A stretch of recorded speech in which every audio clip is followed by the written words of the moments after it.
Hey everyone, welcome to the Pearl Medico YouTube channel. इस video में आप लोग को बता रही होंगी what I am doing right now. Before that मैं बता दूं कि मैं अपनी कोई पास्ट जर्नी शेयर करने वाली नहीं हूँ, क्योंकि मैंने देखी बहुत सारी वीडियोस यूट्यूब पे ऐसी होती है, मैंने अपने टाइम में देखा था बेसिकली। ऐसी होती है कि वो बता रहे होते हैं कि मैंने इतने ड्रॉप्स लिए, मेरा ऐसे ऐसे स्कोर इम्प्रूव हुआ, मैंने यहाँ से ये कोचिंग की, मैंने ये किया वो किया एंड ऑल। उससे क्या होता है कि हम लोग ना ऐसे हो जाते हैं कि अरे इसने इतने ड्रॉप्स लिए हैं, इनका इतना स्कोर आया एंड में, हम भी ले सकते हैं। बट ड्रॉप लेना किसी यूट्यूबर से इन्फ्लुएंस होकर गलत है। अगर आप अपने ड्रीम को एक और ड्रॉप देना चाहते हो, आपको लगता है कि जितने आपके ड्रॉप्स हुए हैं उससे एक और ड्रॉप दे के आप अपने ड्रीम को अचीव कर लोगे और वर्थ इट लगेगा आपको, तो दो। और ये ड्रॉप ना किसी दूसरे से इन्फ्लुएंस होकर नहीं लेना होता है कि लाइक उसका थर्ड ड्रॉप में हुआ तो मैं भी थर्ड ड्रॉप ले लेता हूँ। मे बी आपका सेकंड ड्रॉप के बाद थ्रेशोल्ड टच हो गया होगा, आप और नहीं दे सकते नीट को अटेम्प्ट्स, और आप और एफर्ट नहीं लगा सकते, फिर आप थर्ड ड्रॉप लोगे तो आप उतना नहीं दे पाओगे ना। इसीलिए मैं अपनी ड्रॉप ईयर जर्नी शेयर करने वाली नहीं हूँ कि कितने मैंने ड्रॉप्स लिए, क्या क्या मेरा स्कोर था, कुछ भी नहीं, ना फर्दर वीडियोज़ में। हाँ, मैं अपनी जर्नी के एक्सपीरियंसेस और क्या मिस्टेक्स हो सकती हैं, क्या आप चीज़ों कर सकते हो फॉर द बेटरमेंट, तो वो मैं आपको बताने वाली हूँ। उसके लिए आप मेरी वीडियोस देख सकते हो। मैंने नीट 2024 दिया था, जिसमें मेरा स्कोर था 630 आउट ऑफ 720 और मेरी रैंक थी 48 के। मेरे ही जितने स्कोर मेरी एक फ्रेंड है उसका भी आया था 630 आउट ऑफ 720 और उसकी रैंक थी 42 के।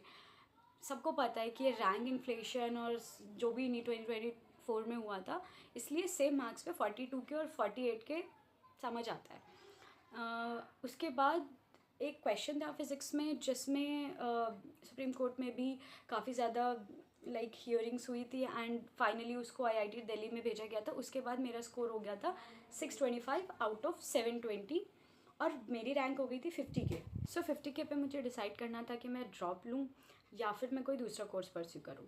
तो ड्रॉप तो मैंने एलिमिनेट कर दिया था, क्योंकि ना जब आप अपना 100% दे देते हो, जब आप एक थ्रेशोल्ड को टच कर लेते हो, तो फिर फर्दर उस चीज़ में घुसने का कोई फ़ायदा नहीं होता।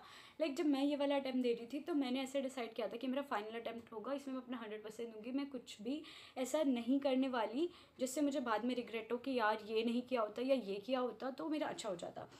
मैंने अपना ये वाला अटैम्प्ट 100% दिया था, और सबको पता है कि 630 या 625 स्कोर करना is not that much easy. इसलिए मैंने ड्रॉप को जस्ट एलिमिनेट कर दिया कि मैं फर्दर ड्रॉप नहीं लेने वाली। मेरा थ्रेशोल्ड टच हो चुका है, वो वापस से वो प्रेशर, एंजाइटी, वो डिप्रेसिंग फेज़ एंड देन वो टेस्ट में मार्क्स नहीं आना, फिर उसके लिए वरिड होना कि मार्क्स क्यों नहीं आ रहे हैं, टीचर के पास जाना, और वो सब मुझे नहीं चाहिए था। फिर वो पूरा फेज़ अनसर्टेन होता है, क्योंकि आप कितना भी हार्ड वर्क कर लो, आप कितना भी दे रहे हो, आपका स्कोर इवन टेस्ट में 680 ही क्यों ना आ रहा हो, बट आपको फिर भी उस फाइनल द नीट डे के लिए कोई बता ही नहीं सकता कि उस दिन क्या होने वाला है, राइट। 3 घंटे का पेपर होता है और वो हमारे पूरे साल की मेहनत को डिसाइड कर रहा होता है। तो इस वजह से ये सारी चीज़ें सोचकर, जस्ट बिकॉज मेरा थ्रेशोल्ड टच हो चुका था गाइज, और मैंने पहले से डिसाइड कर रखा था कि मैं फर्दर ड्रॉप नहीं देने वाली, इसलिए मैंने ड्रॉप वाला ऑप्शन एलिमिनेट किया।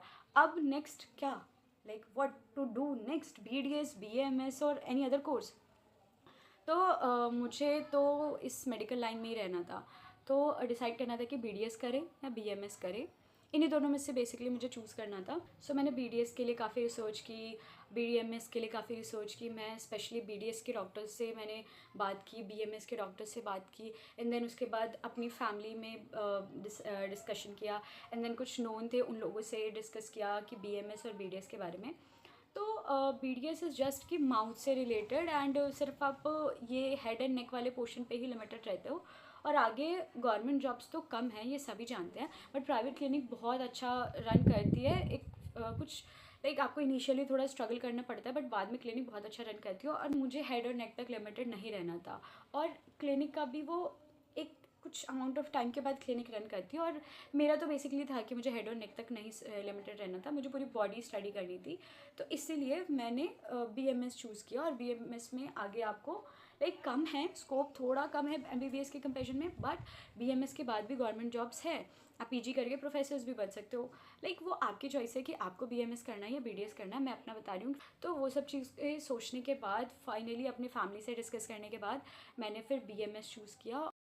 सो मुझे मेरी जो बाद में रैंक बनी थी 50 के रैंक, उस पर एक अच्छा सा गवर्नमेंट BMS कॉलेज अलॉट हुआ था आफ्टर द काउंसलिंग, और मैंने ऑल इंडिया काउंसलिंग से ये कॉलेज लिया था। मेरे स्टेट में सिर्फ 3 कॉलेजेस हैं जिनकी फ़ीस थोड़ी ज़्यादा है और एक कॉलेज में काफ़ी अच्छा खासा बॉन्ड है, तो इसलिए मैंने किसी दूसरे स्टेट में ऑल इंडिया से कोटा से काउंसलिंग करा के BMS कॉलेज लिया। And I am pursuing BMS, और नवंबर में मेरे कॉलेज स्टार्ट हो गए थे एंड इट्स जून नाउ। सो मतलब मुझे पूरी बॉडी पढ़नी थी, इसलिए BMS मैंने चूज़ किया। अभी फ़िलहाल 2025 का रिज़ल्ट आया है, आप लोग अपने सोच समझ के डिसाइड करो कि BMS करना है BDS करना है, but I am doing BMS और I am happy with it. Like शुरू शुरू में बुरा लगा था कि यार क्या है हिंदी संस्कृत आयुर्वेदा एंड ऑल, मुझे तो MBBS करनी थी, मैं कहाँ के फंस गई हूँ। लाइक सबका होता है कि MBBS एज MBBS। सो अभी ठीक है, लाइक मुझे अच्छा लग रहा है, लाइक पूरी बॉडी पढ़ने को मिल रही है, ये मेरे लिए सबसे अच्छी बात है।